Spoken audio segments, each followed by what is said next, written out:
Welcome to the last breakfast. Please enjoy the video. You start by preparing the game environment.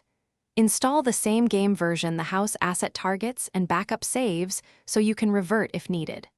Once done, enable the debug or mod menu in settings because you need access to spawn and placement tools. Next, place the Elsa House asset into the Mods or Custom Objects folder. This allows the in-game loader to detect the model. You do this now, so subsequent placement and collision adjustments are seamless and faster. You now import and position the house. Open the Mods or Items menu, find the Elsa House asset, and preview it so you know its footprint and orientation. Then spawn it near the intended lot and engage grid snap or fine move controls. This prevents sinking or floating. Make sure to rotate and nudge the model so steps line up with sidewalks. After placement, scale slightly between 0, 9 and 1. 1 if necessary to avoid clipping. Then enter the house to verify door alignment and interior access. You finish by locking placement and saving your scene so the Elsa house persists.